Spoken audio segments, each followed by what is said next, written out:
Come on, admit it. Admitting it is the first step to recovery. You're an addict. It's time for another installment of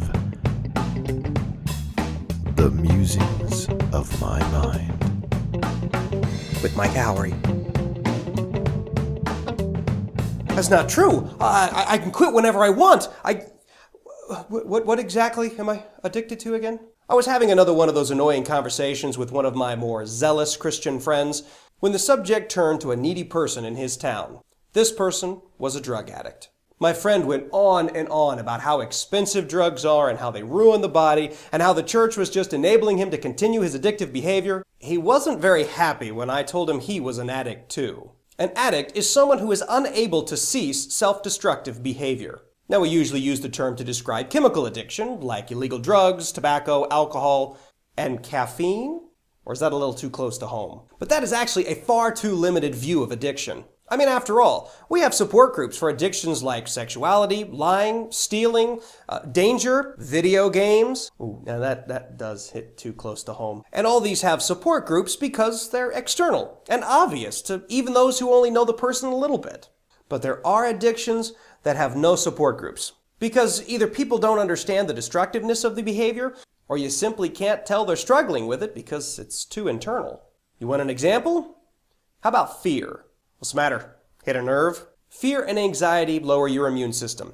They also increase your blood pressure, which increases your risk for heart attack and stroke. They put a strain on your digestive system. They reduce your ability to heal. They cause you to gain weight. And they can temporarily and even permanently damage your dopamine receptors.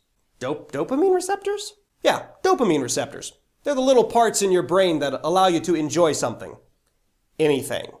Oddly enough, the effects of crack cocaine are just about the same, albeit they occur a little faster, but no less dangerous. Another common addiction is social affirmation. Now, desiring and receiving affirmation isn't evil, but remember, an addiction must include self-destructive behavior. Not only do toddlers throw tantrums in order to get attention, we adults do it too. Now, we're a little more subtle about it, calling all of our friends to complain about someone rather than thrashing around on the supermarket floor. But it's basically the same principle. Many people will badmouth someone else in order to gain acceptance in a group. And it's not just the teenagers. We adults love to think that we're all past that childish behavior.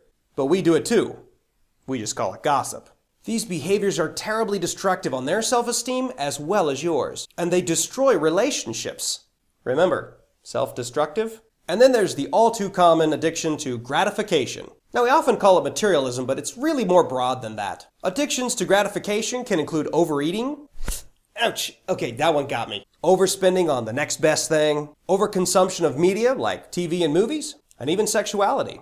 In the end, you can really be addicted to anything. The object of your addiction doesn't have to be sinful. It doesn't even have to be bad for you. But when it starts to consume you, or hurt others, or when you find you can't stop, you're addicted. Now, I can't prove this, but statistically, if you can be addicted to anything, then everyone should be addicted to something. Hi, my name is Steve.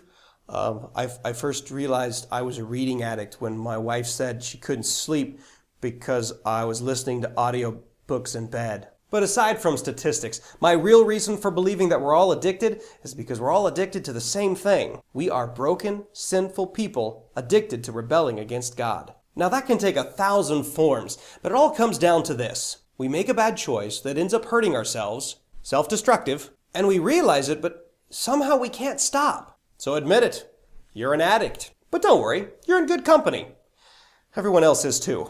Now, learning you're an addict can help you because you can start to try to control yourself. But aside from that, there is one more thing you can learn from this little tidbit.